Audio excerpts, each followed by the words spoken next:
Three.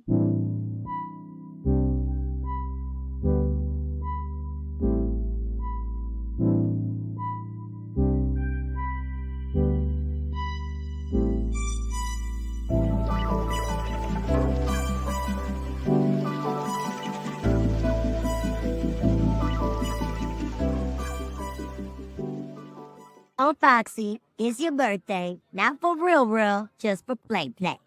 This is Cree Summer, and Moana Nui will be right back.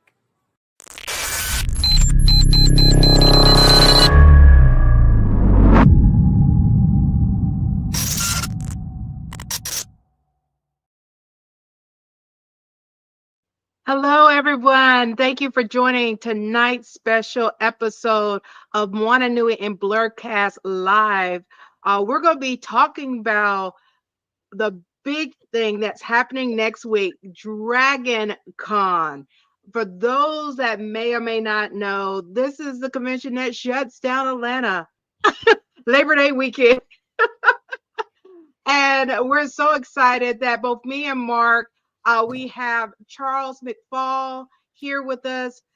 He is known as the rock god of podcasting, but both me and Mark fondly know him as the director for a digital media track at Dragon Con. So welcome, Charles, to the show.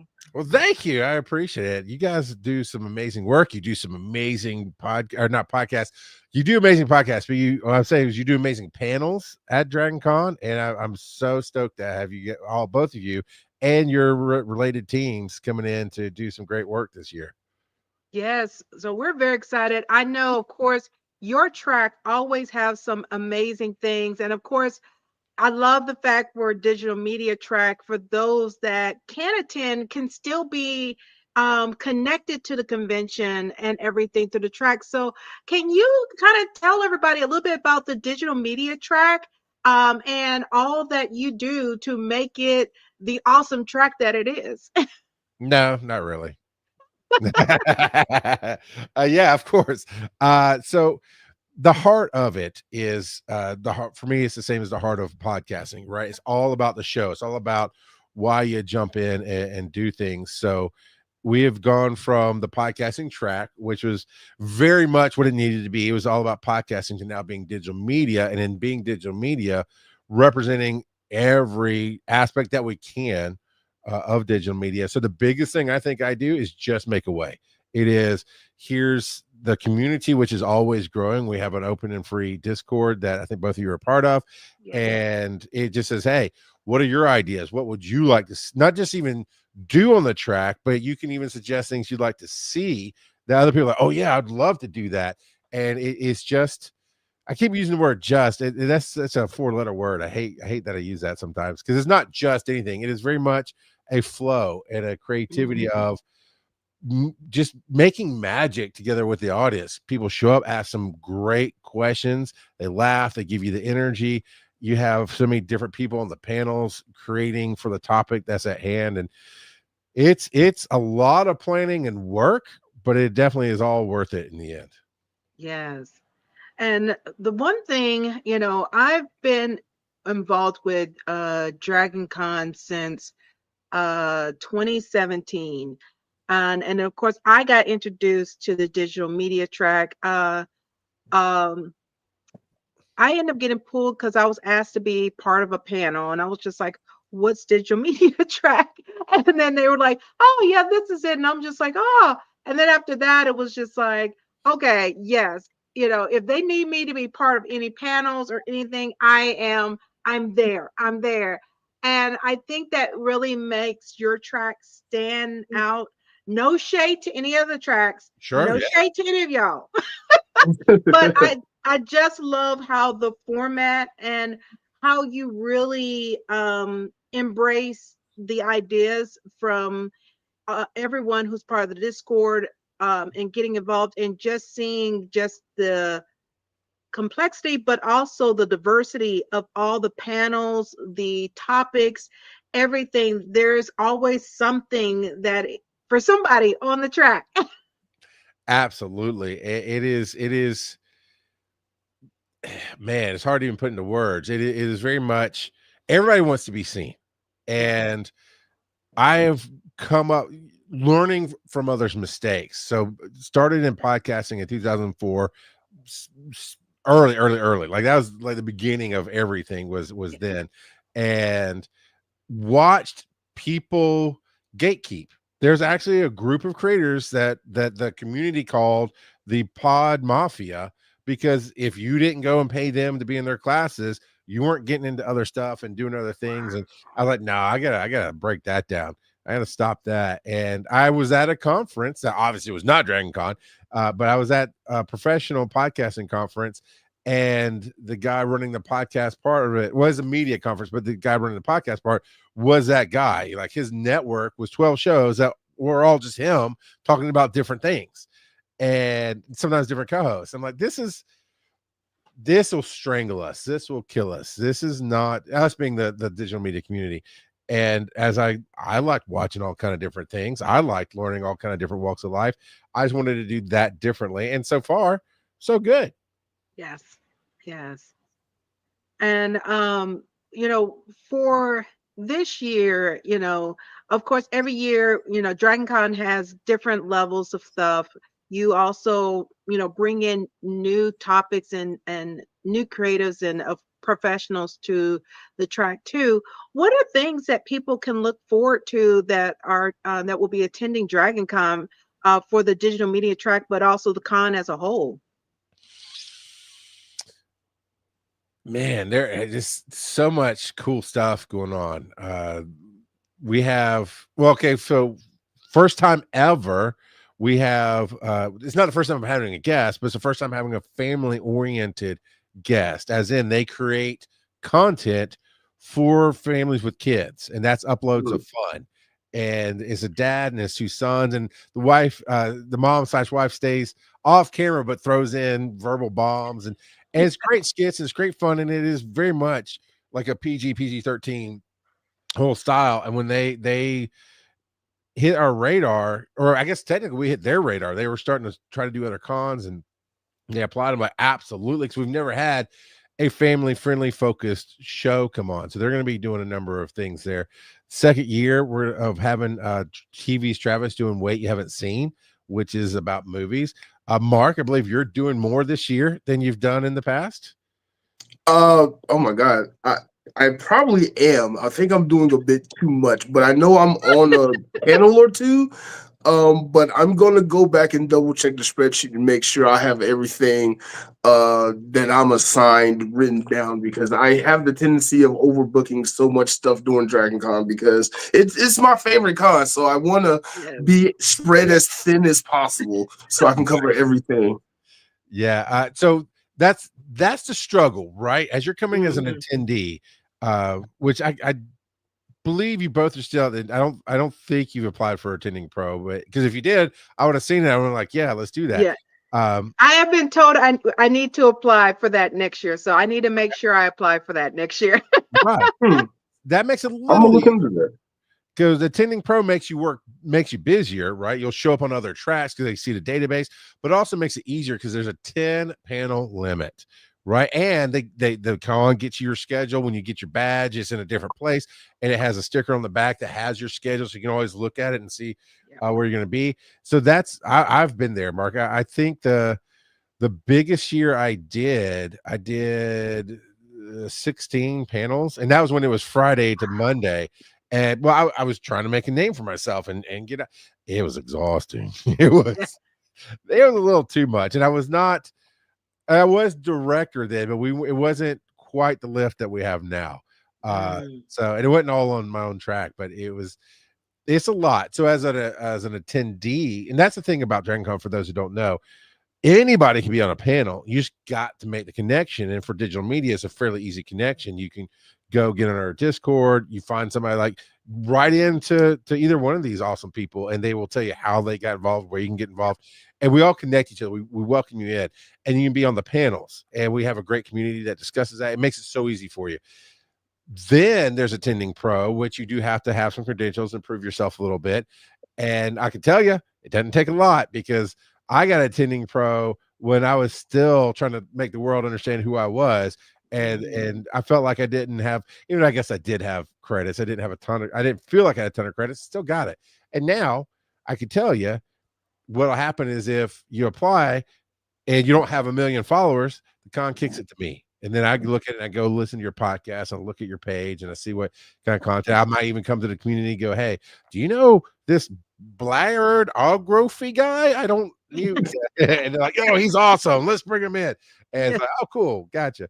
And that's so there's those levels, and guest is TV star, put 3,000 butts in a seat kind of. I mean, you don't have to be TV stars, but I've yet to achieve guest status. I'll tell you that. I'm working on it. Hey, it's coming soon with all that you do. I'm trying. I am trying. What about you, Dana? Do you know how many panels you might be on this year? Confirmed. Of course, I always have the most, do most of my panels with the digital media track. I have 2 with digital media track that I'm confirmed for. I was told of a third panel for another track. I haven't heard back when they first asked me, so I'm taking it. We're a week out. I haven't heard anything. It may or may not happen. I even checked the app. Oh yeah, if it's not an app, Wasn't showing. it's probably not happening. Yeah, So the I app was is just like, launched now, yeah. yeah. So I was just like, okay. But yeah, I have the 2 plus, for myself, I call it, I have 2 hats when I'm at Dragon Con. I'm a volunteer for Dragon Con since I first started coming to Dragon Con. I started Dragon Con as a volunteer and I've been Right. volunteering since. So I volunteer with the media relations department. Oh, And we're then brother sister then. yes. Gotcha. So I'm over there helping getting all the mark and all the people who apply that gets approved to give them their badges, get them, in the room for their interviews and stuff like that. But then also I have my other hat with my counterparts for the show covering Dragon Con as our outlet is, and several of our people on our show are on panels and everything for both. We have Alan Z, who is also on, yes, who's partners up with our show, and he also, when you hear our outro, he performed and wrote our outro for our show too. Nice.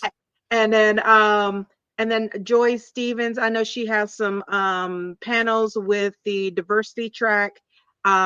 But she did see one of the panels for branding that I was on. She was like, ask them if they need anybody. She's like, that's my full-time job is in that area. So she's like, if they need another person, let me know. I'd love to be part of that panel. So I was like, I'll check. And that's the curse of growth. Yeah. Is there was definitely a time where we'd have panels that we could only get 3 people for. So someone goes, hey, you need somebody else? Like, absolutely. Yes. Now it's like we've got 6 people in every panel. Yes. And a waiting list. Yeah. And I do love it because I leave it up to you. If you pitched your own panel, here I help. I usually tell people, bring me 2 or 3 people that then let me see your concept and let me see if I can find you some attending pros or guests to come on so that you can raise your light, shine your light more wide. It's last year we had Amelia Gotham on, who is a voice of, I think, Zelda and the Legend of Zelda. The newest one's the Tears of the Kingdom and Breath of the Wild. Yes. And I don't think too much about it. It's like, oh, hey, here's a voice acting panel. I looked up voice actors. She said, yeah, she'd be on it.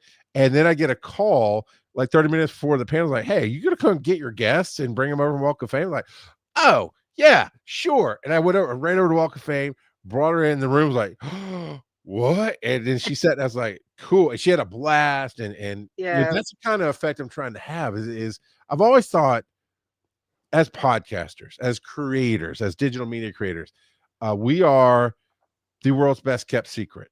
And I was actually just right before this, I was just on a radio show who also does a podcast, and they were just asking me about all these cool people I worked with and this and that and the other. I'm like, to me, as in the audience member, the creators too, I believe all of us we're normal people. We I don't work a 9 to 5 now, but I've definitely worked plenty of 9 to 5s. Yes. I have family issues. I've got kids at school. I put my shoes on one foot at a time. I'm nothing special. I just said yes instead of no, in my opinion. Yeah. And then you sit down with an Amelia Clark or Jabbar Fox. I was like, hey, he seems cool. I'm gonna have him on one of my panels with me one day. And then we became friends. And it was amazing. He's like, oh yeah, I work with Tyler Perry. And it's like, oh, okay. Did not realize all that. That's awesome. Yes. And those are moments I want to create and help people with and as best I can. And that's where the magic is. And I love seeing that transition. Do you guys know Sherman Channing? Channing Yes. Sherman Yeah, of course. Bottoms. Yes. Remember Fluffy Bottoms. Yes, Sherman. Yeah. And sorry, that's a Dragon Con joke because somebody called him, they couldn't remember his name, they called him Fluffy Bottoms in a chat and it just stuck. And it's gone. Yeah, and then it went The viral Discord. throughout our community, and yeah. So he'll get referred to as Fluffy Bottoms from time to time.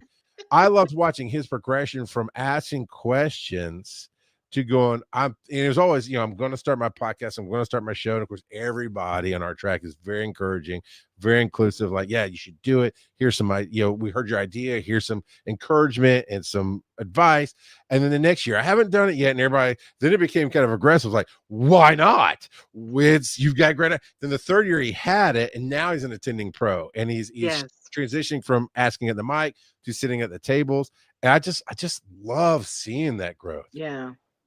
And I think that's always great because a lot of times imposter syndrome really hits, especially in the nerd community, of like, oh, I'm not at that level. And it takes that gentle push.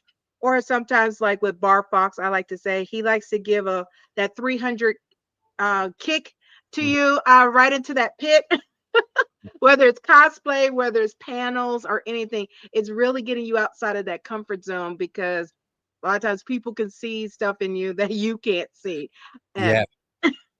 Yeah. Well, we always look out. It's hard to look in. And when we do look in, it's hard to appreciate what we do. Recently I was reminded about the path I've taken and the people I've worked with and how they were. Okay, I knew Jim Brewer is a celebrity. I mean, I was a fan of his Saturday Night Live when he was on. I've loved his movies. So when I got introduced to him to work for him, I had to say, look, I'm a fan. I love your stuff. I also think of you as a human being. And that was important to him. And then he became a real human and we got to talk human stuff. And it's really cool. Yeah. And you just don't think about that when you see your heroes, your celebrities, your Yes. goals, if you will. If I want to be like that. Everybody's got a little bit of imposter syndrome, except me, apparently. Yeah. But everybody's got. I grew up. I was being told I didn't belong anywhere. My mom always said, "You're so strong. You're so big. You guys be a general giant. You're gonna kill people." And she didn't say kill people, but it acted like it. And everything was you can't. So as soon as I could, I did.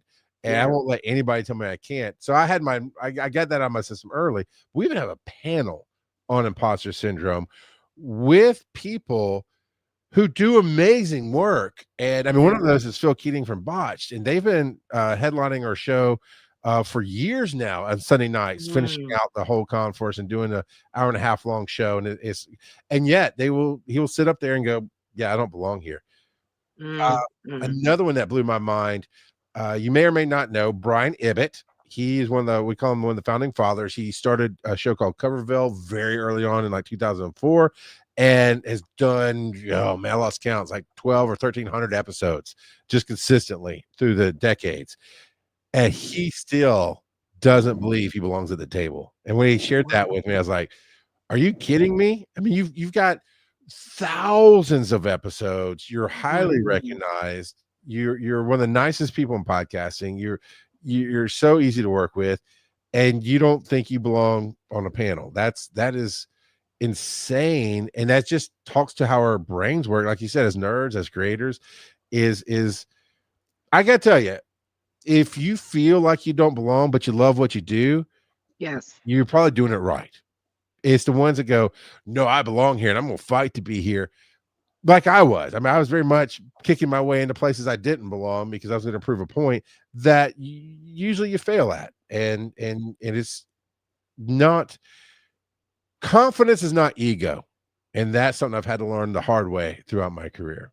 So if you're feeling less than confident, but you love what you do, you're probably doing the right thing. And if people are going, we love what you do, accept that message. Yeah. So So go ahead, no, Mark. yeah. So I'm so happy you brought up the imposter syndrome thing. Dana can tell you that's been something I've been dealing with a lot myself. That feeling that I don't belong and I'm not worthy enough to be at the table. And I've had a lot of like eye-opening epiphanies over the last couple of years. Even Dana just the other night at the end of my live or other live stream, she had to tell me like, "Hey, imposter syndrome is over. You belong here." And I'm just like, I still don't know if I belong here, but I just want to say like the digital media track itself has been one of the things that have helped me personally over the last couple of years with just inviting me to do panels, inviting me to be a panelist.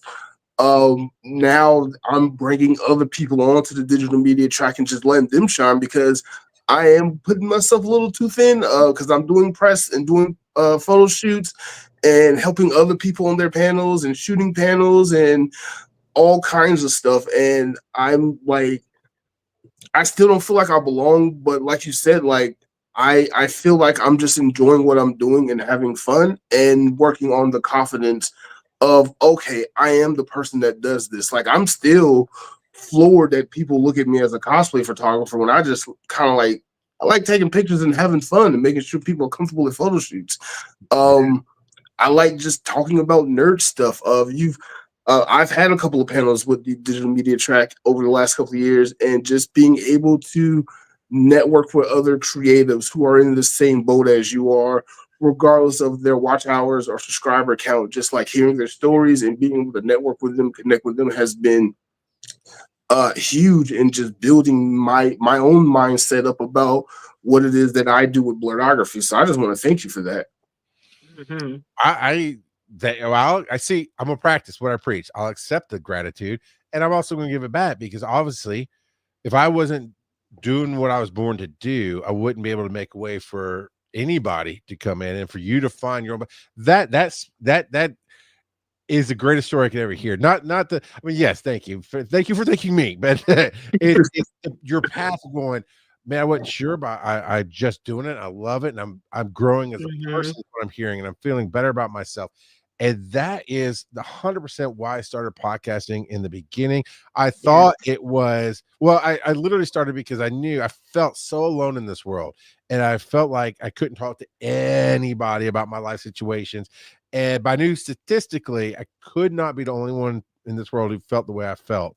And so I just started verbal vomiting basically on the microphone, just rage and crying and emotions and crazy thoughts and funny stuff and whatever, and just putting it out there. And what locked it in for me was like episode 7 of a show I did called Bear Crawling. That really got me started on this career. And it was episode 7 or 8 where I'd shared just a really uncensored story about dealing with my family in the holidays. And I always pose it as this is a story from my experience. I'm not trying to tell facts or build a case. I'm just a storyteller and I'm sharing it. And so I did that, and I'm sure I painted them in a very bad light. That if I went back retroactively, like, okay, well, I've grown and I can see it differently. But here, that was what I was experiencing then. And this person wrote in at episode 7 or 8 and went, "Man, thank you so much for sharing that story. I thought my family was bad, and hearing you not only share the story, but what you do to get past it and how you work Mm-hmm. through it, just being that raw and real, that has helped me greatly." And I went, "That's it. This is." My dad was a preacher, but I knew I was never designed to be a preacher because I cannot deal with the politics of the church, and at least the churches we were in. And just band, I thought maybe music was it, and it just wasn't working. And then when podcasting came along, I thought it was it. And when that guy wrote in and said that to me, I was like, this is my career. And at the time, there was zero way to make money at it. No way. Nobody even knew what that was. What podcast? I was like, nope, this is my career. And now it's come around to where I get to hear that kind of amazing story, Mark. And I got to tell you, I believe the path you're on is the right one. You didn't think you could, or you didn't think you belonged, but you wanted to do something and you did it, and then you Yeah. accepted, whether you realize it or not, you accepted the positive words they were giving you of, oh man, thank you for this, because you were seeing those people, and then they're Yeah. seeing. And the worst thing we can do as humans, not just creators, is see people, let them share that gratitude, and then shut it off. Go, no, no, no, no, you don't know what you're talking about, and we Mhm. bury ourselves into a load of crap, to be honest. And Yes. I just Mm. want to, I can only hand, I want to hold my hand out and help people out of the crap, but you got to be reaching up out of the crap for us to help you out. Yeah. No, I get that. It still floors me to this day where I'll be at a MomoCon or Ranger Stop and Pop or Dragon Con, and people come up to me and they'll thank me like, "Oh my God, I saw your video on this or that, or your interview with this person or that person, and thank you for telling their story or telling your story." And I'm just like, "Oh no, I feel like I'm in trouble." Like, I'm still getting used to that recognition, because that was something I wasn't expecting, but like having, like you said, hearing other people's stories, hearing other people come up to you and say, like, if it wasn't for your content or your story, I wouldn't have known that other people like me existed. And that's Mhm. kind of essentially why I focus my channel on highlighting other people and telling their stories. That's in nerddom, because like you said, every nerd at some point or another feels like they're alone for one reason or another, and I want to make sure that none of us out there feel like that. And if I can put my camera in your face and just beg you to tell me a story, ask me a couple of questions, give me a hot take, just enjoy a photo shoot with me or something like that, then I feel like I've done what I can do to help spread the what's the right way of saying it? The nerd loneliness epidemic, making sure that that doesn't become a real thing or stay a real thing, if that Right. makes sense. No, it does. And that's the thing. So that's the only thing that I've accepted from my childhood. I grew up very religious, grew up in the era that names meant something. And this is what the Christian bookstores were like, here's your name, what it means. And my mom always said that my name means like bearer of light. I'm supposed to shine my light to the world. Mm. And I'm like, sure, whatever. I don't even know what that means. But as I've gotten more loud in my life, I'm like, no, yeah, I rather take the words from Imagine Dragon. I'm radioactive. I infect people with the positivity, but it's really about light and dark. And when I felt alone, I was just all in my head, and it felt so dark and so just no lights. And all I did was shine a light on my own self. Just here's this spot because I can't deal with it anymore. And here's this spot.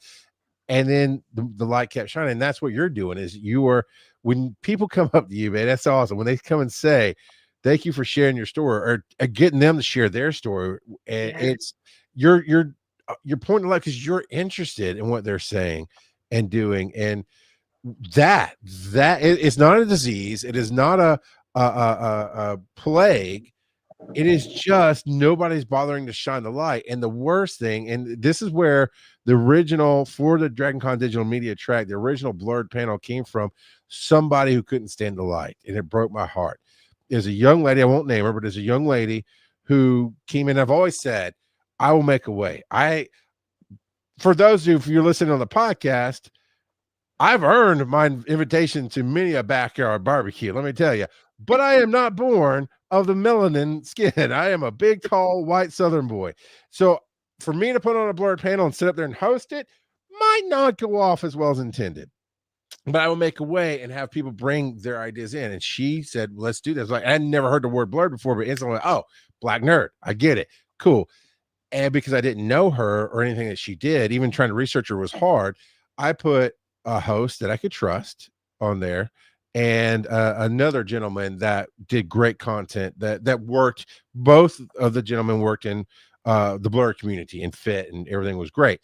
And she got offended that I put people on her panel. I was like, I'm no offense intended. I don't know you, but I think you have a very good idea. I just want to set you up for success. And that room filled up, and Yes. BET showed up to do Mhm. on it, and never saw that coming. I was like, cool, man, this is great. I made a way. Yes. And then she tried to do it again and they had to back out for something. And then finally she just stopped applying. But yet that panel carries on because Yes. it made an impact. So she stood in the light for a minute, made a huge impact in the world, and then for whatever reason moved out of the light, or at least our light. And I Yeah. wish I could see her grow and be a part of it, but Yeah. who knows? Hey, she could be on another track because sometimes I do Yeah. know with DragonCon versus other conventions, for those that are tuning in who've never been to DragonCon, they have multiple tracks that are going all at the same time. So you have your diversity track, you have your digital media track, you have an animation track, you have a kids track, you have Charles, how many tracks are there? Because I have lost count. How many I tracks are there at DragonCon? I believe there are 36 tracks plus main Okay. programming. Okay.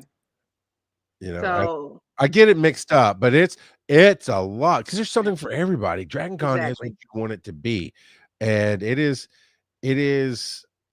I mean, when I heard they had a space track, I'm like, you mean Yeah. like Star Trek track? Like, no, actual astronauts in space. Like, oh, that's Yes. science. You know, I Mhm. honestly, because I haven't followed it that much, I don't know if we've ever had Neil deGrasse Tyson, but you mean I can go to DragonCon and see Oh, what, please. you Let's know, put that in the atmosphere. right? Yes, that's on my bucket list of Right. having Neil deGrasse Tyson at a Dragon Con. Like I've had the Mythbusters, so many other random fun surprises at Dragon Con. That's on my list. Neil Yes. deGrasse Tyson, Star Talk, Chuck Nice. If y'all are watching, please come to Dragon Con. Open invitation. I'll pay for Or it if myself. somebody's watching this and know him, get this information to him. Yeah, we'd love to have him. We would love, and now I'm in a position where I can influence that a little bit more. Because now I'm a multi-level track director, which means I'm over all the reality tracks, and so I have a little bit of influence to try to reach out to those people and make that happen. Because I'm like, how cool would that be to be able to go and get a picture with Luke Cage, and then Yes. go get Matt Denneman to sign your book, and then go sit at a panel with Neil deGrasse Tyson. I mean, how Yeah, else in the world can you do that? Yes. only at Dragon Con. Exactly. Yeah. Because I remember last year when you're talking about the space track, like they actually had astronauts Mhm. from NASA that were guests last year, and a couple of them I only learned about it because with me working media relations, we had one of the astronauts was being interviewed by the press, and it was just like, whoa, there's an extra astronaut here from NASA. As she told her story, she was answering questions, and it's just like, you know, Yeah. where can you see this at other conventions? Like you have such a variety, like you said, from the science, the British, you have the British track that and everything, and you have so much that no matter what you're looking for, and even a variety of guests that you can find something to enjoy between panels, between photo shoots, between all the parties, all the parties. Yeah. Yeah. I've always tried to do this intentionally, and we haven't. Me when I say we, it's like me and the con. We haven't figured out the logistics of how that works with all the contracts and the people. But I wanted to play hide a guest, which would be, let's start a panel, and maybe it's on cosplay, and there's only 5 people on the panel, and about 10 minutes in, we walk in. Some celebrity who's huge into cosplay as well, and Mm, then you shut the door, and in a small room, not a big, in a small room, and they're yeah. it's like, oh my God, they so and so just showed up. And they get the concept because a couple years ago, when Bridgerton was first coming up, I mean, it's huge, but it was still on the rise. I don't remember exactly the relation of how it works, but a husband of an actress on Bridgerton was a guest at Dragon Con on a panel. She showed up to support him, and the moderator Tony Gowell was like huge fan of Bridgerton. Afterwards, he's like, we don't really get the fanboy or fangirl out, when we're with the guests behind the scenes as official reps, but as much as he could downplay, he did. But he's like, I love you, I love I love you on the show, love the show, everything else, and we have a Bridgerton panel going on if you would love to pop in. She says, oh, that would be amazing. So he got to walk her into the panel about 10 minutes after it started, and the room went nuts. And of course, it's one of those you had to be there moments. And that's what I Yes. love about the heart of Dragon Con. I've been to a number of other cons. Dragon Con, just when we say we're the biggest fan run con in the world, It really is. When Rachel Reeves and Mandy Collier, who are the co-chairs of Dragon Con, when they get to officially announce a guest that's coming to us as directors, like we're in a directors meeting, they are fans. They are truly fans. They get giddy and happy and giggly, and they're very professional, right? They will absolutely not go up and ask the person for an autograph unless they get in line. They do everything the way we were supposed to do it, but at its heart, everybody who works this con is a fan of something Yeah. and somebody, and I think it shows. Mm-hmm. And that's what makes it beautiful. And then like Mark brought up, especially the digital media track. EJ said it in the chat. It was like the digital media track is unique in its own right, and it truly is. With the content, I even remember from last year. One thing I've, with Dragon Con or anyone who's gone to a con that is 24 hours for the whole entire evening, it's like after 9 p.m., you'll know the content is going to shift into the PG-13 plus category and stuff. But one of the things I thought was fascinating is one of the panelists I was on, me and the Opie Princess was on a panel with, had invited us to their panel on the digital media track, and it was a bartender's Oh yeah, panel. it is we haven't I said heard that. about that.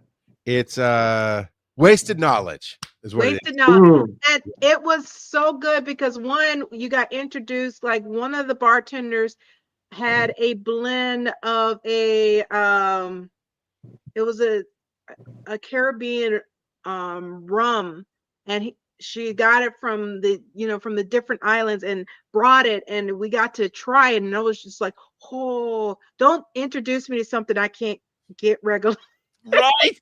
Do not give me something that's super Introducing me to something. expensive. It's like, oh yes, I have a friend that brought me from Jamaica, and they brought this from Trinidad, and I'm just like, once again, you're introducing me to stuff I cannot get. I cannot go to Towers Wine and Beer to go pick it up.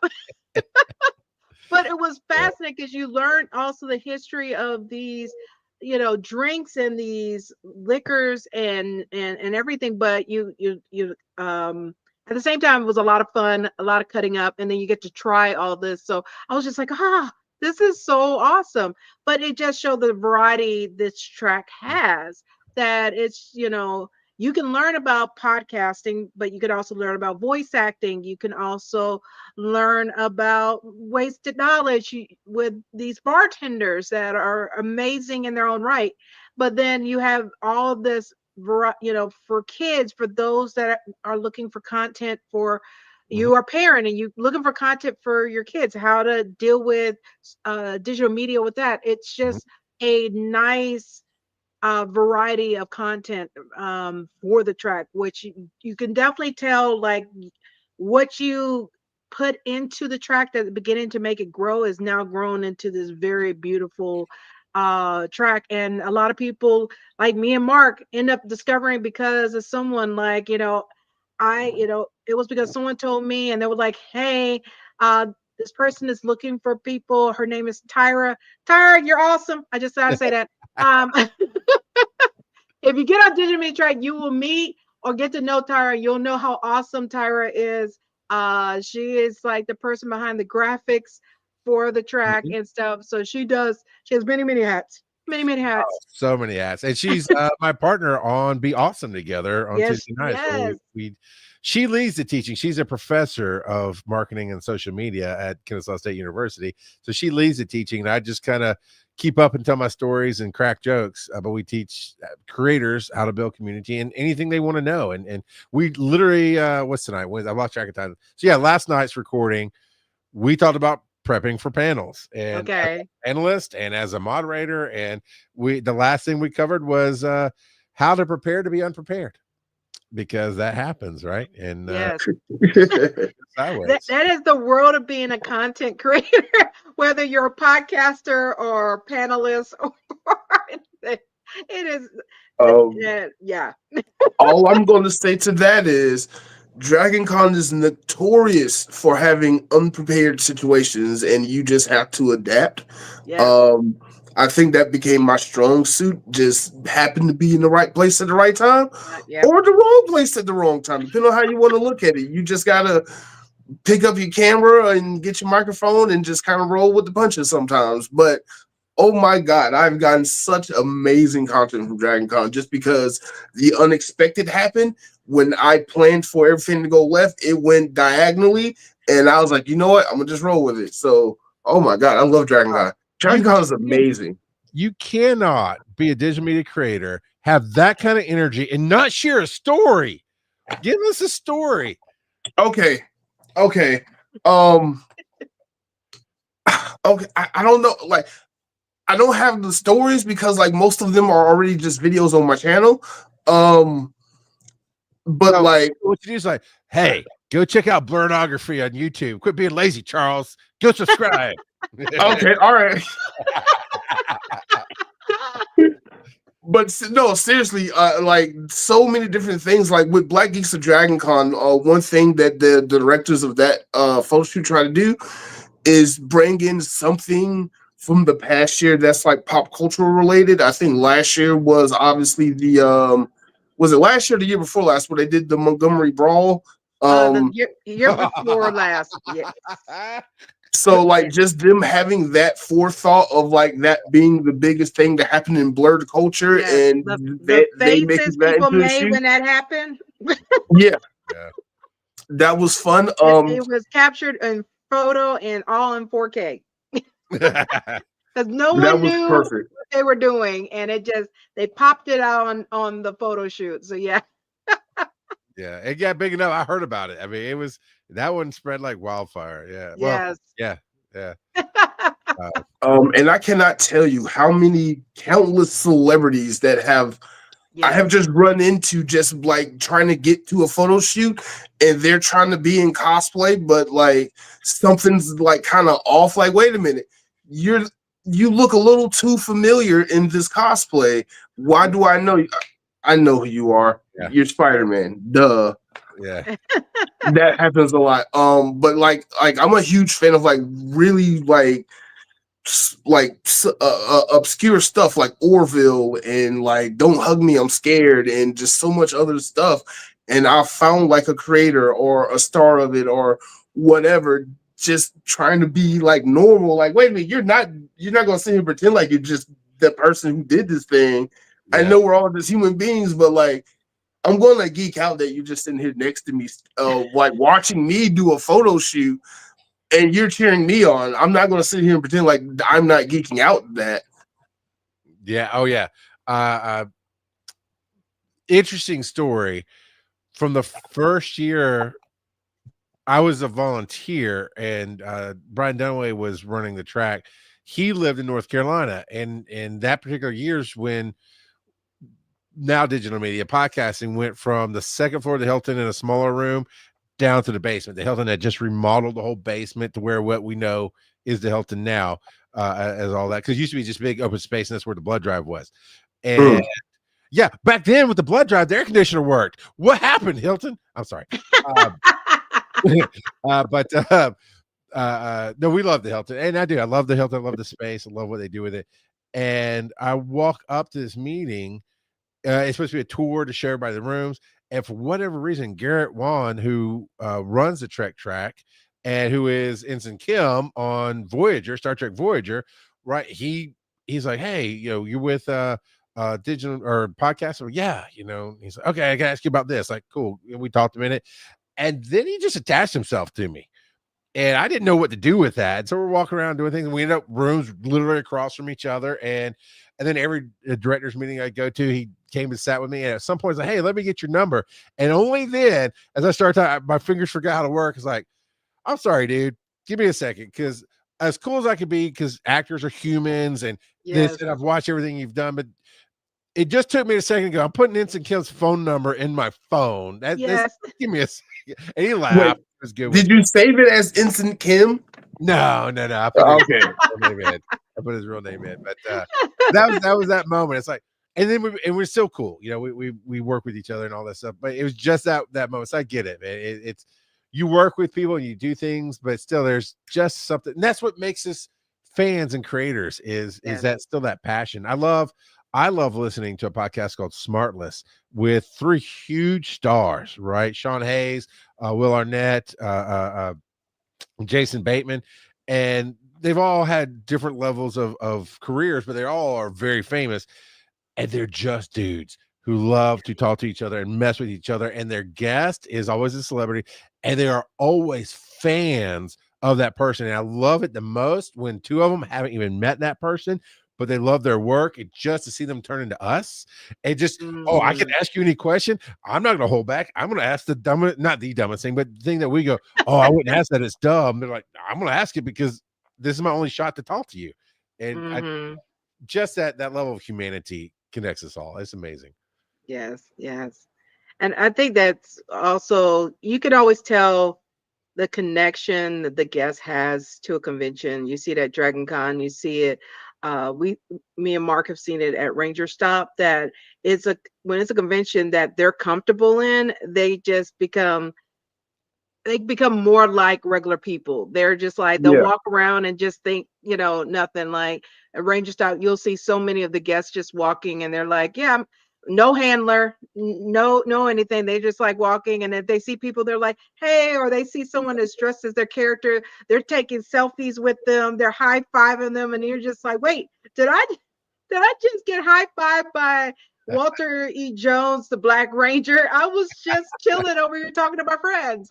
Uh, Yeah. Do you know how many times Walter Jones or Nakia Burris or any of the Rangers from this past Ranger Stop and Pop would video bomb? Like they saw me set up, and everybody knew what I was working on at the convention this past year.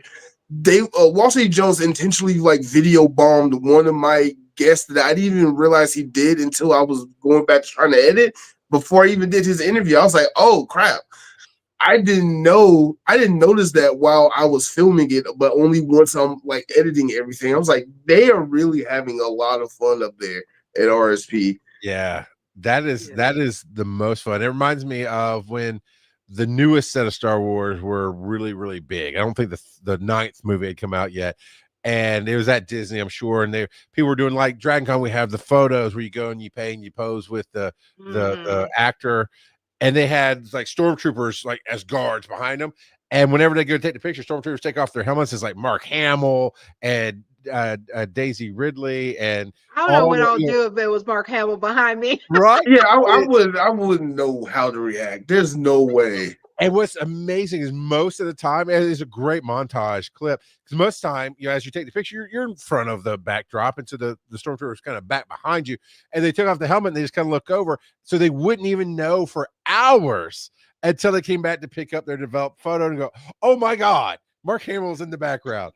Yeah, it's cool. But I want to talk And about some cosplay stuff. Sorry, I keep thinking about this. yes, go ahead. Dana always throws me off because I know Dana's face like this. Yes. And every time, and I just nobody should ever take it as an offensive thing, but every time somebody says hi to me, I'm like, hey, I mean it. I mean, I engage like, hey, but I will not call your name because I get so confused on the cosplay. There's been so many times it's like, hey, Charles, I'm like, hey, she goes, Dana, I'm like, oh, because your cosplay is on point. I'm like, I know your character, but I'm sure I know you behind the makeup somehow, some way. And I love that about Dragon Con. There's so many people, celebrities or not. It's just like Mhm.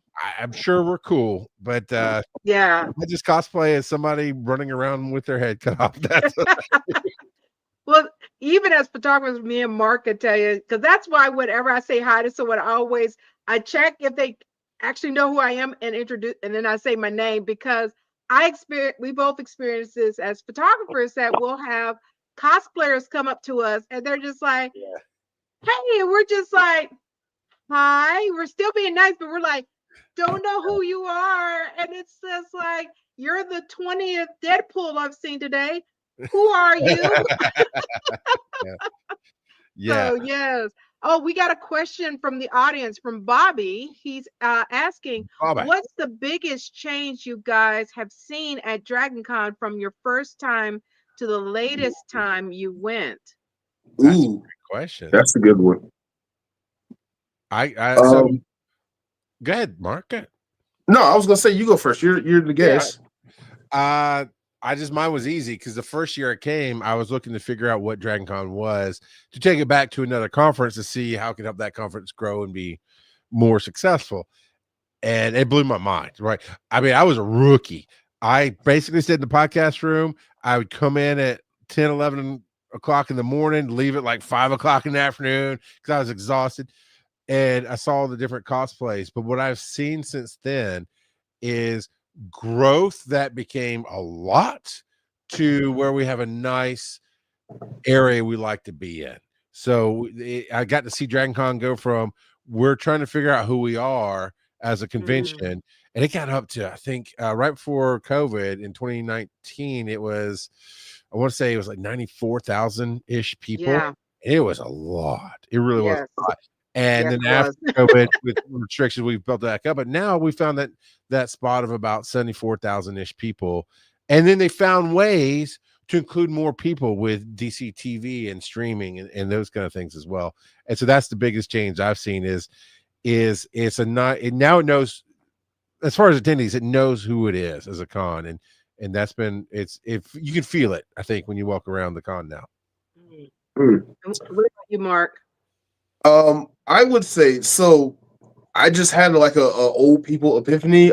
I've been going to Dragon Con for 20 years on and off Wow. almost now. My first Dragon Con was in 2006, year after I graduated high school. So I'm feeling it. But I've noticed from the first Dragon Con to the most recent Dragon Con, the biggest change I've seen is the rise of the Blerd community. Mm. In 2006, there was none. You would go to Dragon Con, and no offense, it would literally look like a ghost town. I grew up in Atlanta all my life, and I'm like, I know Atlanta's more melanated than this. And Yeah, you by go to Ghost Town, Dragon you mean Con 20 years ago. Say that again. so by Ghost Town, you mean Casper, the friendly ghost, not nobody was there. Yeah, Yeah, yeah. yeah, There you go. It was I a got you. I friendly ghost understood. town. I heard it. You would find like one or two, unless you came with a group of friends, you will find like maybe one or two black people, but they were never in cosplay, only always a geek shirt. And since then, we've gotten Black Geeks of Dragon Con, we've gotten the diversity track, we've gotten so many things to make black people just come out and be like spectacular within cosplay, within the blurred community, within the nerd community in itself. The creation of the word blurred happened in the last 20 years with Donald Faison in Scrubs, and now we have Blurred Con with Hilton George. Seeing going from 0 miles an hour to 120,000 miles an hour of Black culture at Dragon Con, seeing Black Geeks of Dragon Con become a group of like 20, 30 cosplayers to one of the premier cons of photo shoots of Dragon Con has been insane to me. Yes. I never thought I would see that type of growth so quickly in almost 20 years span.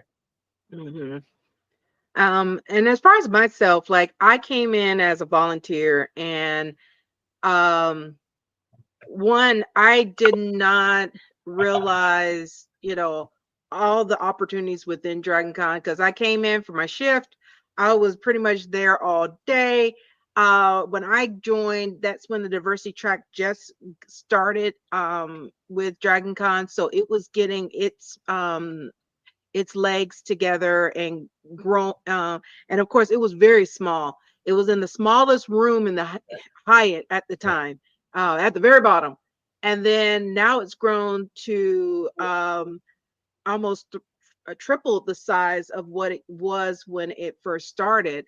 But then also, you know, I end up learning, okay, all this opportunity. And then, of course, for me, the biggest change for me is just the amount of people I've gotten to build.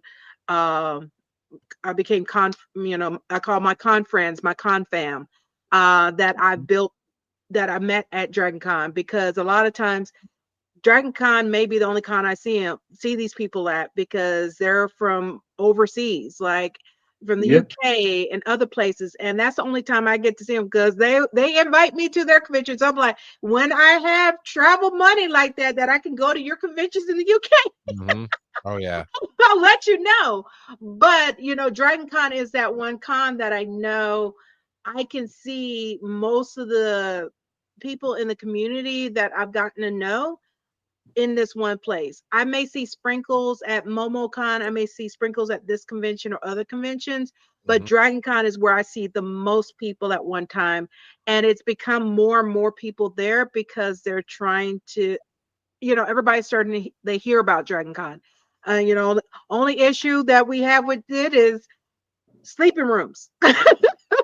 Sleeping Uh, rooms is yeah. always battle royale, Yeah. Hunger Games style for the rooms. And I wish there was a law that kept from poaching because some of these hotels charging $700+ a night for a regular room that is typically, not even close to that rate, because they know people are looking for rooms. It's ridiculous. I wish Atlanta would make a law for that. It's like you cannot upcharge that much for a sleeping room. Yeah. That and the Airbnb scene in Atlanta, especially doing a convention or massive weekend event like Dragon Con, is insane because Airbnbs used to be the cheat code to Dragon Con, and Yeah. Yeah. now it's the most expensive option sometimes. Yes. People figured it out, and that's life and that's society. And I we as a con have that issue as well because directors, we get rooms and guests get rooms, and it kind of becomes a thing to where I've suggested it jokingly, and they kind of took it half serious for a minute. Man, it'd be really cool if Dragon Con could purchase a hotel, and throughout the year it's making money for Dragon Con, and Yeah. then during that time, first you put your guests, all your guests and your directors and everybody staff in the one hotel, and then whatever rooms you have, you can. I mean, you're going to still run into it. I mean, when you talk about, we fill up 5 host hotels plus 3 partner hotels Yep. And plus, then we got the additional ones on top of that because I think it's like 20 hotels total that we have that they make that you can get rooms with through Dragon Con. something like that. I mean, we try Yeah. to partner and we try to make a way for everybody. Yeah. And you even have people Uh, who fly and sit at the Hilton at the airport and MARTA in every day. yeah. And man, you are blessed if you've got family in the area because then you could stay and get a room. But it's still, I mean, 74,000 people is a lot of people, but Yeah. it's always an issue. Hold on, I want to put a pin in that. I live 10-15 minutes away from Dragon Con. No, you need a room. I'm sorry. Yeah. I 'Cause that refuse traffic for to Dragon during Con Dragon and Con everything have else to going travel on to that Dragon weekend. Con. Oh, let me tell you, the first year, we'll call it the shadow year because technically Brian Dunaway was the director, but he was already talking about retiring from that position, and he'd been talking to me about doing it. So I was the shadow director. He let me run the whole show. I built everything that year, and he gave me credit. I wasn't there for credit. I just wanted to say, cool, keep me out of the light. Let me see what I can do, try my ideas, and see how it lands. And of course, it landed. But that year, I live out in Conyers, if you're familiar with. So I'm in the suburbs of Atlanta, 30-minute Wow. ride in. Right. So I would Woo. let me just tell you, and I was running a network called Giant Size Team Up. So I had 8 or 9 different podcasters, and at the time I had a basement, and it was like a hostel. We had cots and stuff set up in the basement because none of them could afford to get here, but they couldn't. So they stayed in my house. We all carpooled. Yeah, I think we had to take 2 vehicles to go to MARTA, Indian Creek, every morning, get on that train. And when I Wow. tell you it was exhausting, I had to try to be there by 9 a.m. every morning. We weren't leaving until like midnight every night. Getting back, we're getting 4 or 5 hours sleep to get back up. Yes. And my wife was making sandwiches for everybody every morning. It was, yeah, dude. It's. I am glad. I am so glad as a director that the con provides my room because it's a hard knock life if you don't. Yes, it is. Oh, I know. And I refuse. I will never do it again. I won't drive up there. I won't take no Yes. MARTA. I need to have a room and be Yes. in walking distance. So that way, when I want to be inebriated at 2:54 a.m. and something's happened to be going on at the Hilton, I can just walk over there and walk back and be cool. Exactly. Yeah, I made that. I think that is everybody's lessons learned on their first year Dragon Con because I did that driving in, and after my second day, I'm like, okay, and then, and then Yeah. everybody was like, "Hey, you should probably." I was like, "I gotta be up for my volunteers. Shift is at 9 a.m. I can't party with y'all until 2 in the morning because that means I'm not getting home and in the bed until past 3, and then Yeah. I gotta take a 2-3 hour nap and be back up." So yeah, it's one of those like I stay in the little Facebook group about rooms and stuff. It is like, okay, seeing somebody who's have a room available or something. Oh, we got another question from Robert from YouTube is asking, are you looking forward to something at this upcoming Dragon Con? Ooh, that's a good one too. That's a good one too. I would say for myself, the hearing the announcements they've had for guests, like we have the cast from Bones. I love the show Bones, so I'm stoked about that. We got John Bodega. Yep. He's coming. I'm so happy to see him. Have him there. Yes, What's we're your favorite John Bodega film or show? oh, All right, I didn't mean to put you on the spot. oh Mine's my Attack the gosh. Block. I mean, hands I'm down. yeah, I was gonna say Attack the Block. Yeah. That's the first thing I ever saw him in. I thought it was fantastic. I thought he was great. It was, yeah. I mean, I And love him. Not a, they cloned Tyrone. yeah, Him being in that, of course, Pacific Rim, him being in Pacific Rim, Yeah. and then of course, Woman King. Yes, Yes.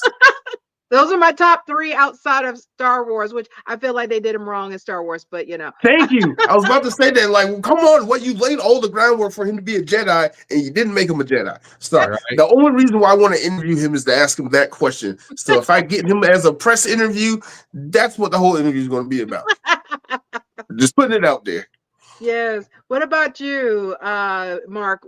What are you looking forward to for Oh, this upcoming Dragon Con? okay, this is gonna be weird. But everybody knows the Supreme Attorney, Angela DeWilliams. She has a couple of panels with the digital media track. Yep. I'm on one of them, but the other one is her most popular panel. Is your favorite anime character going to jail? Hell And yes. I am just wanting to be the fly on the wall or just the guy in the audience just watching that panel happen Saturday night at Dragon Con Yeah. because it's going to be insane. And she's going to be insane and be chaos incarnate. And I just cannot wait to see that her star shine so Yes. brightly in that situation. That's what I'm wanting to see is Angela DeWilliams, the Supreme Attorney, become a legend at Dragon Con. I just know seeing that panel at other conventions, how much that room erupt in debate from the audience alone is just, yeah. And bring that to Dragon Con, it's going to be Uh, three times as much. see, this is where I get to be the fan, and I get to because I fall behind on things. So the way she came to me was just might have been in our community. It might have been her suggesting some things. I forget exactly, and I didn't even know her real name. I just know the Supreme Attorney, and I love the panel ideas, and I thought that's really cool. I mean, mine is behind me, right? Nosuke from Demon Slayer. He's going to jail. There's no doubt he's going to jail. So, but I had known about that kind of energy. The thing it mixes in with my thing I'm looking forward to. Here's a little bit of my imposter syndrome almost. I do a game show called Fandom Face Off. And for the first time ever, I'm bringing it to Dragon Con. I do it at other cons because I like to practice. It's like, a comedian working out their materials and stuff. And I've always done it alone. But this year we're adding keyboard warriors. We got 2 people who will help fight because the whole idea is it's just bad choices. It's like, what's the worst anime ever? And the choices usually it's either 2 or 4, depending on where we are in the game. It's the 4 top ranked animes in the world, right? So everybody's like, oh, I'm ready to rag on them. And like, oh no, that's my favorite. I can't vote for that one. And so we're gonna have 2 keyboard warriors fighting for an answer to try to convince you to take it. Next year I'm gonna meet her in person this year. I'm Okay. gonna have her on as one of the warriors. And now that I hear this Yes. excitement, and see, I always trust my gut. where I always trust my instincts, and everything I saw about her and read about her, I was like, oh yeah, no, Mhm. this is going to be amazing. And Yes. then to see that humanness that you two just brought and the lighting up, and then Yes. hearing, I think we probably put it in too small of a room, but that's how we start. We start the small room and Yes. somebody blows it E out. Boom. Next exactly. year, if we can, we're going to pump it up to a bigger room. Well, I'm I'm just gonna go ahead glad and tell you, you need I'm to glad, put her in a Mark, you bigger you room. brought her to me Okay. because Mark brought up like she was looking to get panels at Dragon Con. I was like, have her apply for the diversity for the digital media track. I was like, this will be perfect. Yeah. Yeah. Yeah. I want to talk about bigger rooms, but before that, I want to talk about the diversity track for a second, because it's actually called, and we all call it the diversity track, but it's actually Yes. diversity in speculative fiction and literature. Yeah. So it is not a full blurred track. Yeah. Now, I Yes. always say that to say we need a blurred track, and here's Mhm. how things get Mm. Dragon Con is people like yourselves, like Angela, like Channing, come on and do what they love. Obviously, you do a bunch of different panels, but there are going to be specific blurred panels that you do that fill rooms, that have to bump up, that have to do this, have to do that. And then hopefully, maybe you do some more on some other tracks. And then I get to have the privilege of going to the programming going, hey, man, this thing blows it out. We need to build a track on that. But Yeah. then somebody has to run that track, That right? is true. And Mark, That's what I was gonna ask. he's gonna How run. does one become a director of a track for Dragon Con? Because you just put a bug in my ear, and I like making things happen. That's so I've got two answers for that. On an already established track, you become a volunteer, and there's no shame in going, hey, I'm starting here because at some point I'll either want to run this track or run my own. You might run into, I mean, humans are humans. You might run into a director that feels threatened, but for the most part, I think he's accepted. Me, I encourage him, like, come take my job, because if you take my job, that means I'm moving up to something else I want to do. Yeah. And That's a way of so putting it. that's it. Definitely helps to start volunteering, and if you become a second, which is the second person in charge, so I'm the director, I have a second, that's Joe Ard, and the second basically can run the whole show if I'm not there, and that lets the con see them do things, be a part of things, that kind of stuff. And then usually, so I came at the directorship a whole different way. We can talk about that later if you want to, but usually you're a second for a while, and then when the director either moves up or moves on, then the second gets okay, you're the obvious choice. Would you like this position? Or at least it's not even would you like this position, would you like to try this position? And then you do it every year. We get reevaluated and invited back. Literally, we get invited back or not every Yeah. year. Mm. It's not a permanent position by any means. And that's the main way to do it. To start a new track, like in my time, and well, I guess in both of your time, all of our times as we've been going, that diversity track is only 3 or 4 years old, 5. I lose track of time, but it's been like 2017. 2017 is when it started. Yep. Yeah. So it's older than I thought it was, but yeah, I just remember the announcement because it was a year that we changed from podcasting to digital media, and the directors meeting, they announced that name change. And then right after that, they announced, and we're going to do a new track called Diversity. I don't know if it's always called Diversity in Speculative Fiction, Yes.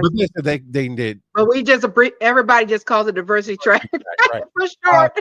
Yeah, and they had the director stand up, and I don't know if he had. I'm assuming he had been a volunteer. The first year, Mhm. I honestly don't know who runs it now, but the first year was a gentleman that unfortunately didn't get to meet. 'Cause, man, we don't try to be isolated as directors. We just stay busy, and Yeah. it's hard And to. y'all both are in two different hotels too. So Yeah, that's the thing. Until this year, I don't really leave the Hilton. This year, I'm going to have to leave the Hilton.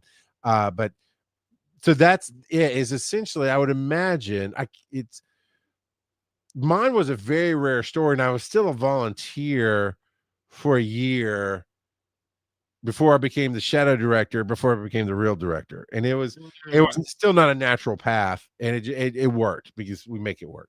Um, but that's basically it. So if you know somebody who might want to start building towards a blurred track, I suggest volunteering. I would every year my team changes up, and I can't guarantee I'd have a spot, but I would love to help mentor that and grow somebody who wants to do that. And I would definitely say come volunteer for my track, and I will show you everything I know and introduce you to people. And it will take first you got to set the intent, right? Oh, Right. Mark's got that rolling. It's like, oh, okay, cool. I got somebody. So you set the intent, then you declare the intent, and that would be to whoever thinks they're going to run it or could run will volunteer, at least come and interact with a bunch of things. I mean, there's multiple ways to do it. And then we let DragonCon know, hey, we'd like to, I'm going to endorse it. We'd like to move towards building a track. Then it becomes about right place, right time. And that means tracks come and go. And we've had a Whedonverse track and we've had a Stargate track, though things are not around anymore just because time has changed and culture has changed. And then it becomes about space. So when I say right place, it's about space. And happen to have a room that first year they could put diversity in. Diversity not just survived but thrived, and now they have bigger space. Same here. The podcast started a little room, did without my help at all, did really well enough to move to a bigger room in the basement.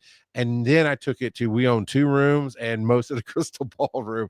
Everybody, the programming team jokes about, why can't digital media just own it? And Regina Kirby is the head of all programming. She's like, because I have to put other people in there sometimes. Like, I can literally program that room. You don't really have to, but and that was the thing. I kept using 7 Galleria. We're in Galleria 6 and 7. 7 was the overflow room, which is now Galleria 8's overflow. Overflow is like our program is too full, but we want to do an extra panel, so we'll do a one-off.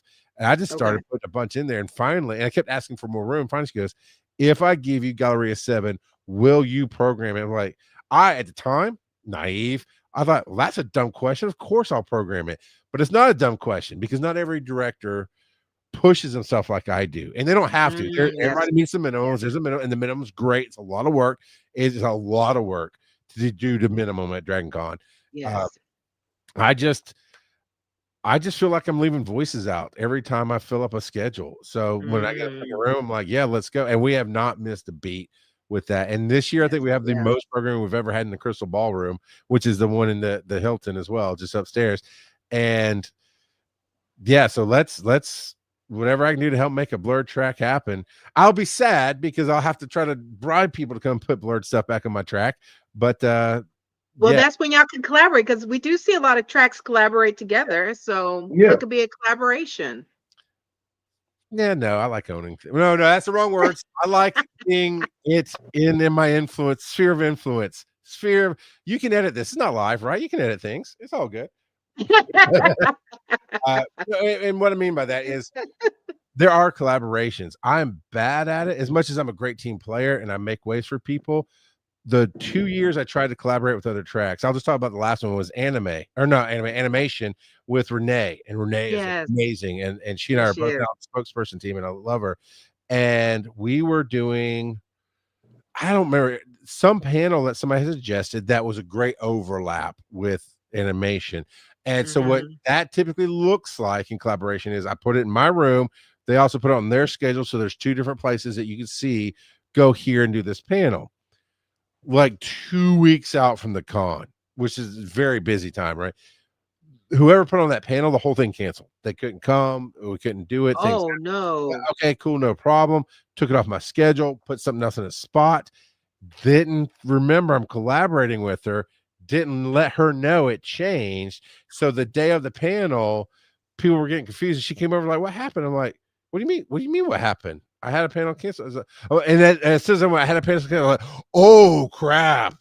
We teamed up on. I am so sorry. So her schedule still had the animation style panel. Oh no. And mine had something. And so I want to be better, but I'd like to not disappoint people too. So so maybe they need to host it and then you can just share it.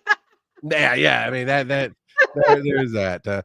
Or you just keep bringing what your anime character is going to jail. What's your favorite? Bring that one can just live on digital media because there you go. Awesome. Yes, that's going to be the permanent home for it at DragonCon. There you go. Now here's the thing too, which I find interesting. 5 hotels, right? 30 some odd tracks that have to do, or maybe it's like 26 tracks that has to do 30 hours of programming minimum, like 30, 36, somewhere in there. Man, which is still a lot of hours. 74,000 people. Yeah. Main programming, concerts, parties. there's still people who get upset if you do repeat panels, or they get. Mm, And we have one called Surviving the Con with Neurodiversity, and we've done mm. it for years. Well, somebody else picked up on that. It's on main programming, not our panel. Our panel's on Friday in our room, but main programming has done one as well because it's a very valid topic. Yes, And people yes. are like, "Wait, I'm confused. There's one on Thursday, but we're not listed. But the one on Friday we're listed." I'm like, because you can do multiple panels of the same thing throughout the con Yeah. because we can only fit in the biggest room we have on the con. I think we can fit 3,000 people. Mm-hmm. That's a lot of people, but 74,000 people. Oh, That's not even a fraction of a percentage, right? yeah. Right. We could legitly do the anime panel 5 times through the weekend and fill the room with different people and some same people every single time.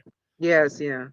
So I think that's the flow we're growing to is you follow the topic or the person you want, and that's the flow I'm trying to grow to throughout the con. You follow the person or topic you want. Oh, I can't get in on this day, I can get in on that day, and it might Yeah. be on the blurred track, or I can't get on that day, so it might be on the diversity track or the digital Yeah. media track.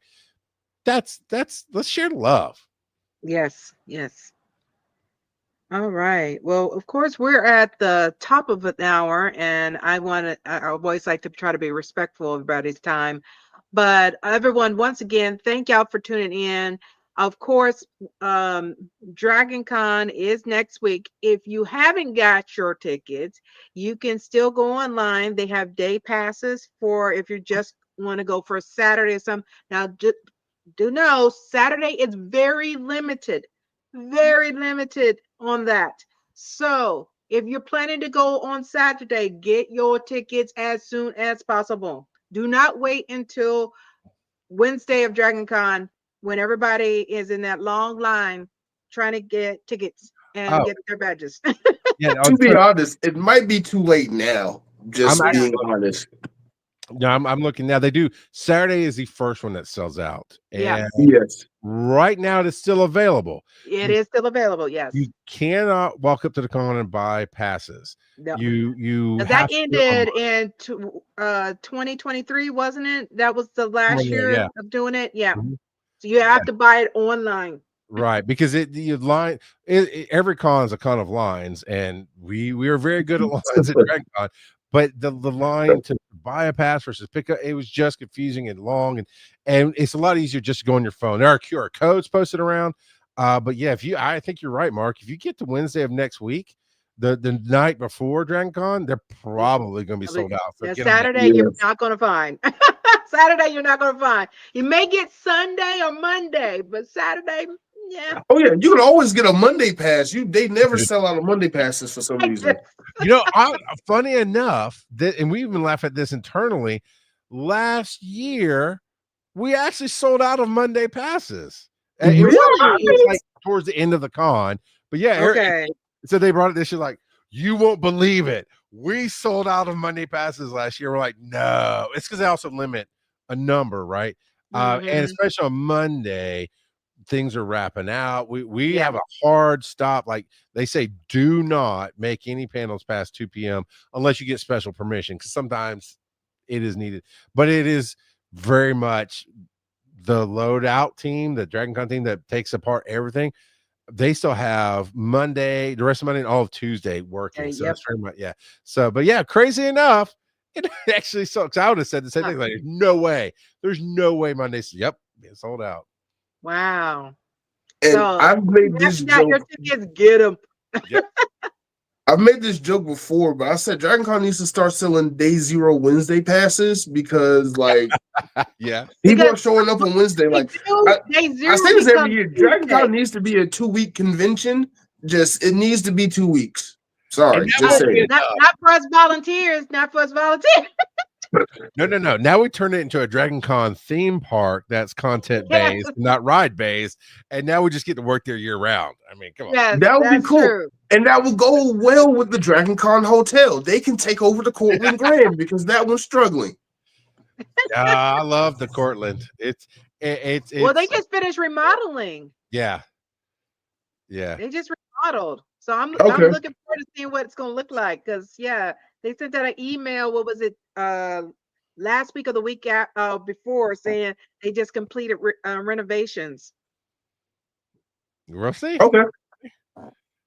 So yeah, but then I know a lot of people are talking about which hotel is it? Is it a Hilton? Somebody, yeah, the Hilton who's changed management again.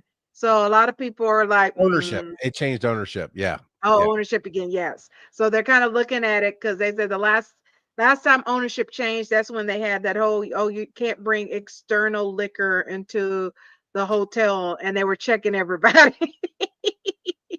That was a Mm, thing that happened. I can Yeah, give and yep. that did not last long because the feedback after that, yeah, that lasted 1 year and then that stopped. You would think they would have learned that lesson from when the AWA tried to do that, and then they had to just change all venues. Granted, not for that, but still, it was just kind of ironic how that happened. Well, look, that there's ended up happening because they were changing venues. Right. nerds and alcohol go together. I Yeah, don't know what to tell you. yeah, It's and when you're talking about 5 days, people run out. I have not seen any shortage of lines at the bars at any of our hotels. yes. Between that and the liquor store across from the Cortland. Yeah, Mm. we joke. Well, me and my friends, we personally joke about this is their Black Friday. Yeah. Because the line that's the longest line in the entire con is Saul's liquor store across from the Cortland. Yeah. It's non. Especially that Wednesday and Thursday, that line is crazy going in and out of Right. that place. It Yep. is crazy. Speaking of that liquor store, I happened to saw that Dragon Con has a vodka now this year. A vodka and it's a A bourbon whiskey. or It's whiskey. a, Yeah, yeah, it's whiskey. bourbon. Yeah, it's one of those. Yeah. Yes, it's what we partnered.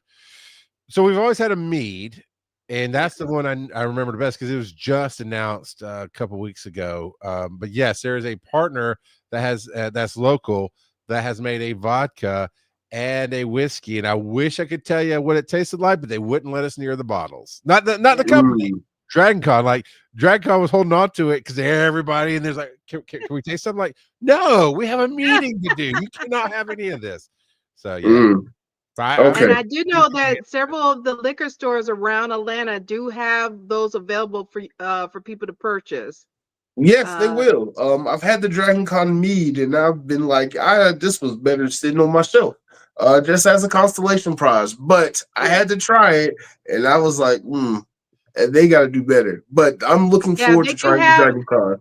Yeah, if you go online, you'll see the list. There's a long list. I think they posted it yesterday or the day before of all the liquor stores, including Tower, all that you can get.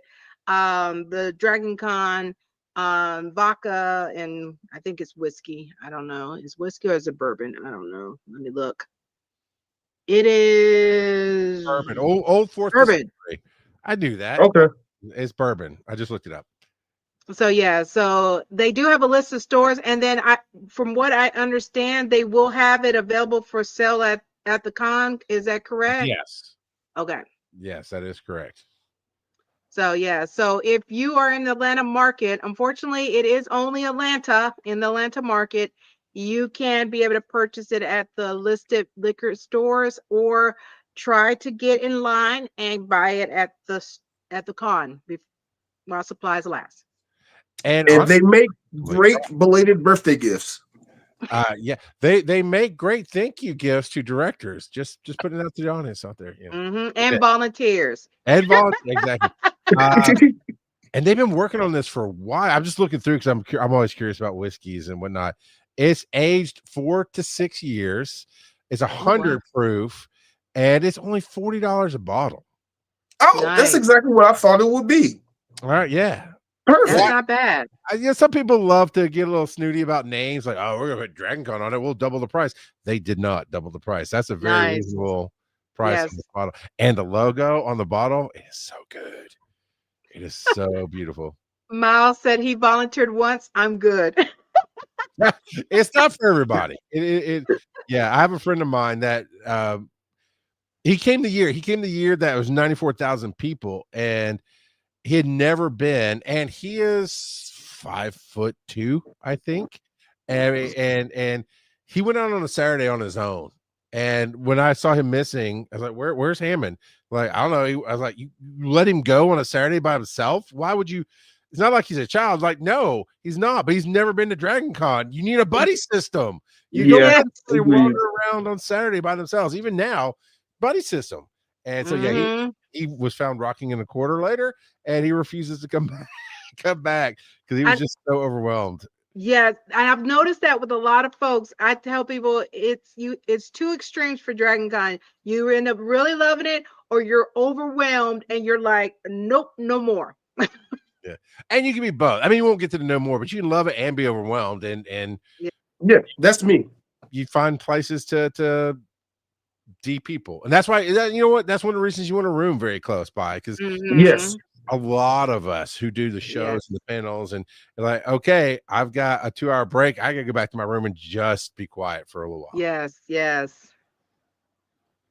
And we need that, because especially with it being a 24-hour con, a lot of people be getting their nap in the middle of the day, or especially if you're one of those that likes to change cosplays at least 3 times a day. I'm sorry, I'm one of those that I will be in my Dragon Con shirt and jeans while I am on my shift. And then as soon as my shift is over and I have a panel on a digital media track or somewhere else, I will go to the hotel to change to my cosplay and then come back. But if I did not have it, I would not change into cosplay. But then I know someone posted on the Dragon Con group, they have those changing tents that someone said they're bringing to Dragon Con so they can change without having to run into the room, and they just like make sure if you're outside, someone's holding it in case of wind. But other that you zip it closed, it's privacy, and you can change it. And I was just like, yeah, I'm not that into cosplay that I'm going to bring a tent to go change. I'd rather bring a porta john, honestly, because not to change, but those lines in the bathrooms are insane. Yes, especially in the Marriott. You know, if you're a business opportunist person, you might want to take that changing room tent for cosplay at Dragon Con and run with it. Just putting it out there. Because that's a really good idea in hindsight if you can make it work. Dragon Con store, go ahead and make one for the Dragon Con store. Yeah. You can buy it from the Dragon Con store with the Dragon Con logo on it. Yeah. Instead of I heart cosplayers, it'd be I with the dragon cosplayers. Yes. Exactly. But yeah, so as we get ready to start wrapping up, Charles, I would always like to ask, for those that are attending Dragon Con for the first time, what are your top 3 tips to get somebody going to Dragon Con for the first time? Overpack your essentials, your socks, your underwear. If you wear undershirts, overpack. It's sweaty. You'll get blisters. You just don't realize how much you walk. In fact, they have that Dragon Con 5K that you don't run. You sign up for it. It's on honor system, but most people walk at least 5 kilometers or more, sometimes even daily. So make sure you take care of your feet and you pack your essentials. Hydrate. Coffee, tea, Coke, alcohol has water in it. It is not water. You need to drink your water. And then my friend loves to come in and he takes the app is dropped. You can go in and pick your panels, build your own schedule. And for every time slot in the day, he will fill it with 2 panels. So if I don't like that one, I go to this one. And last year he realized he was doing too much. He got exhausted.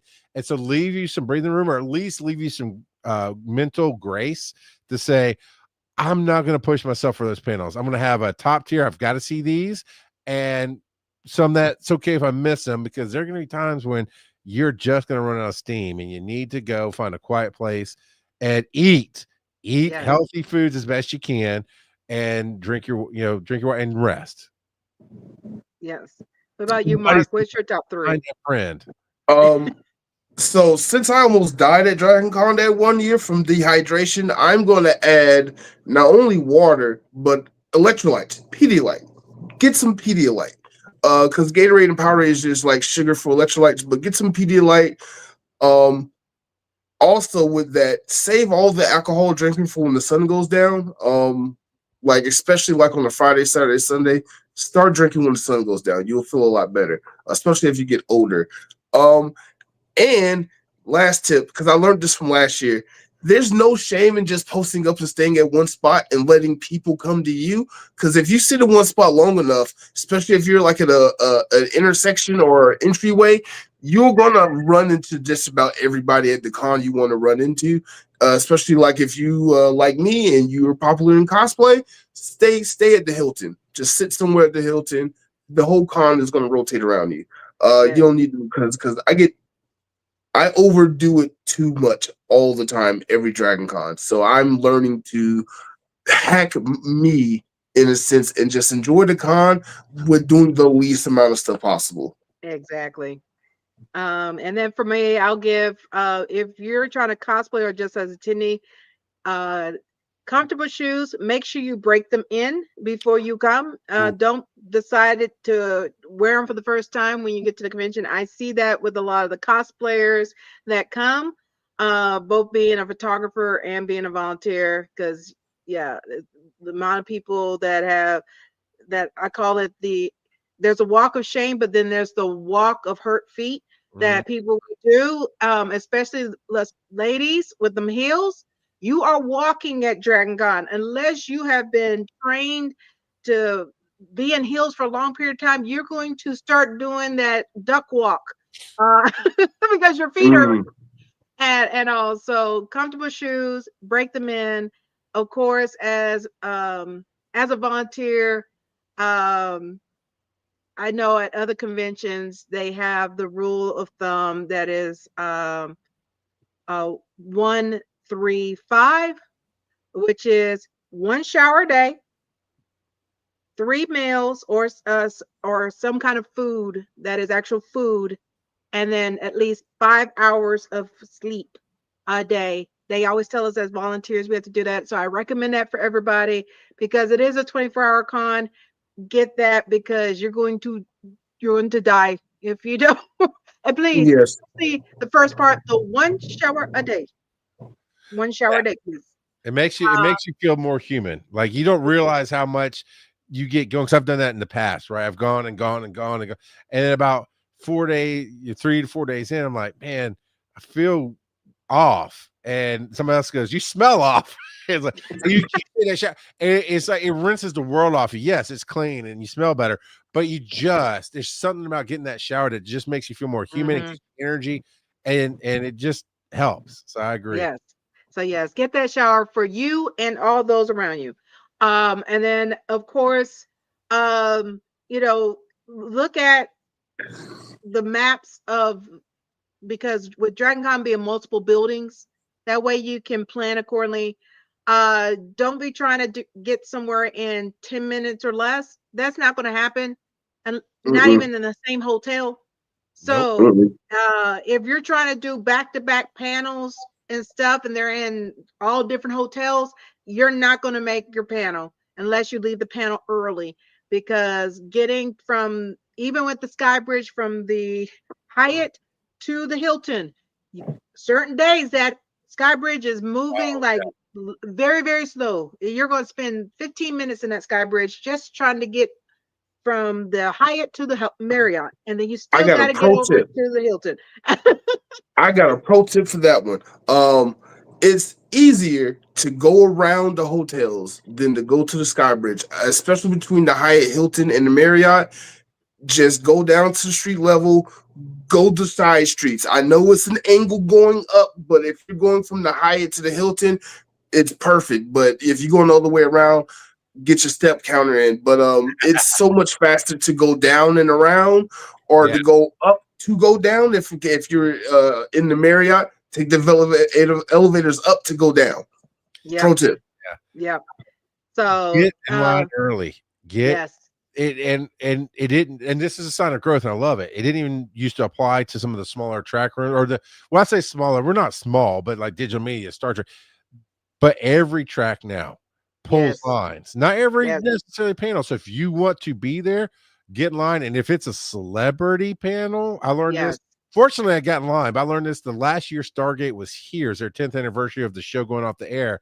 And I'm like, I got nothing better to do. I'll just go over to the West End. I've never been there before. And I went up to the door and like, hey, here's the line. And you had to follow it back. And I think I waited hour and a half in line for that panel and definitely got in the room. And that's when I learned, oh, if you really want to see it, get in line, because once the room is full, that's it. It's full. Yeah, because some of them you will see for like the Marriott is wrapped around the building for Oh my the God, those lines are and some of my stuff. favorite lines. Yes. So it's one of those that, you're some of the celebrity ones, you're going to probably be waiting in line 2 hours plus, even for the bunny hutch, which is highly known. You're going to be in line for a bit to get inside. So just practice patience. Have a little portable chair that you can pop out, those little pop out ones that fold like that, pop it out, sit, because you're going to be waiting. So I'm patience going to is say this virtue. because there's things I've never done at Dragon Con, and it's because of the line situation. The bunny hutch is always one of those. Get in line now so that way you can see it, because it never fails. I check in on the hotel Wednesday because the bunny hutch is always like Friday, right? Or Thursday. Yeah, It's Thursday. As soon as the clock turns to Thursday, go wait in line for that panel. Go wait in line for that party. Yeah. I kid you not. Stephanie and Derek, they do it every year. I have no idea how they make it in the building. Because you're going to be in line for Buddy Hutch at least, anywhere from an hour to 2.5 hours, depending on where, what time you're trying to get in line. But yeah, that is a very popular part of Dragon Con is the Buddy Hutch. The last party of Alderaan, very popular. The Spectrum party, very popular. If it's a night event, Friday, Saturday, Sunday, Monday, oh my God, it's impossible.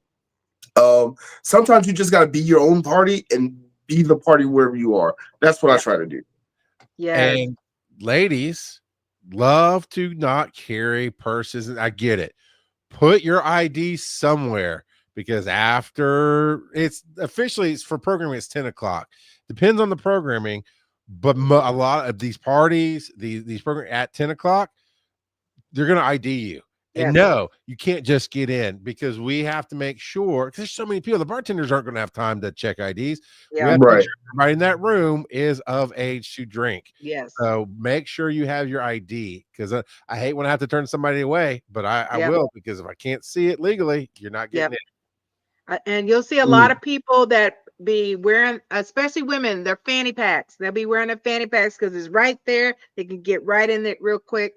I've even seen people get the little wallets on their phones that they can put both their cards, their ID, and their room key number all in there, so that they can just grab it from their phone right there. So whatever is easiest for you, especially when you do any of the after dark stuff. Yeah. Oh my God, Dragon Con After Dark is this whole episode by itself. Yes. Yes, very much so. But yeah, so with that, everybody, thank you so much for tuning in. Definitely follow Charles. He's can you give all the social media platforms you're on, along with the digital media track? Absolutely. Mine is Linktree. That's linktr.ee/RGOP42 for Rock God of Podcasting. And of course, 42 is the answer to life, universe, and everything. And same for the digital media track. It is Linktree/DC Digital Media Track. And you can find our open Discord and all of our links to our channels there. We are going to be streaming our panels live on YouTube, or no, it'll be on Twitch.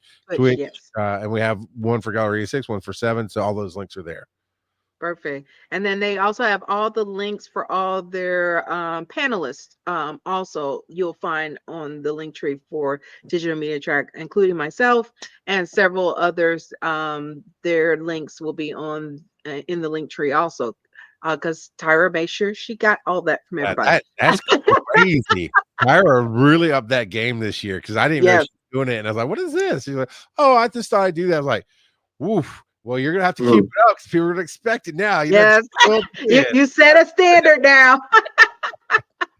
So Yeah. perfect. But thank you everyone for tuning in tonight. Definitely tune in on Monday. We're going to have another special episode with the Black Geeks of Dragon Con, as we're doing our episodes leading up to Dragon Con. So we will have the team behind the Black Geeks of Dragon Con. We'll be talking with them on this upcoming Monday. So definitely tune in, and definitely make sure you like, follow, and subscribe to Moana Nui podcast and Blerdography on our social media platforms. But also, like, follow, and subscribe the digital media track for their YouTube and Twitch and Instagram. And I think you have a Facebook. I think you have a Facebook. But definitely follow them so you can keep up with all the panels, because Tara's about to do some posts of all the panel announcements that are going to be coming up, so you can know all the content. And then, of course, if you're coming to DragonCon, download the DragonCon app so you can keep up to date what's all going on. And then you can find where all the panels will be through the weekend for both digital media track, but also the other tracks that are going on. Once again, everybody, thank you for tuning in, and we look forward to seeing you. We got some episodes coming up this Thursday that are interviews and content from ATL Comic Convention. Some of the guests we had, we got to interview there. And then, of course, we'll be live on Monday with the Black Geeks of Dragon Con. So definitely tune back in tomorrow to see some of our interviews. Last week we had our interview with Allison Smith, best known as Storm. We got to interview her. We also interviewed last week. You had the interview with the OG Hulk, Mr. Lou. We got to interview with him also. So if you missed those, please go to our YouTube channel. You can find those interviews right on our YouTube channel, so you can check those out. So once again, everybody, thank you so much for tuning in, and we hope you all have a great evening. Bye, everyone.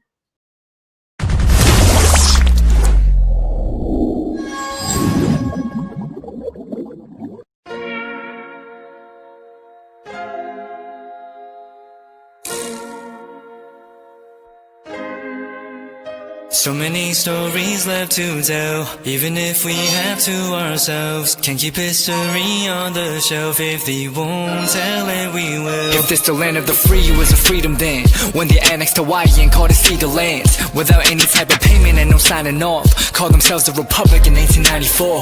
1.2 million acres overtaken from the native Hawaiians. When they resisted, the West retaliated in violence and erasure. The Hawaiian language is banned as part of colonialism's plan to expand, yeah.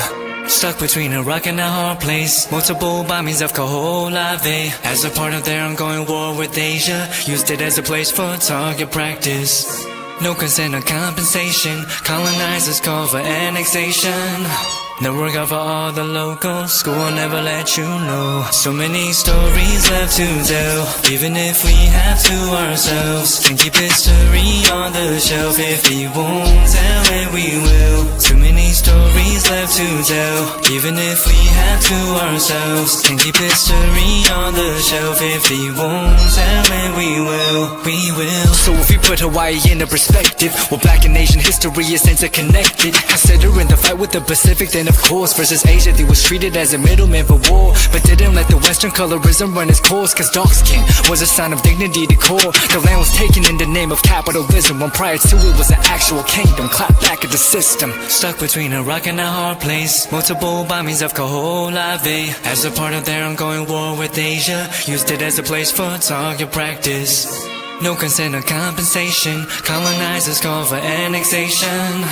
No regard for all the locals. School will never let you know. So many stories left to tell, even if we have to ourselves. Can keep history on the shelf. If we won't tell it, we will. Too many stories left to tell, even if we have to ourselves. Can keep history on the shelf. If we won't tell it, we will. So many stories left to tell, even if we have to ourselves. Can keep history on the shelf. If he won't tell it, we will. Too many stories left to tell. Even if we have to ourselves, can keep history on the shelf. If he won't tell it, we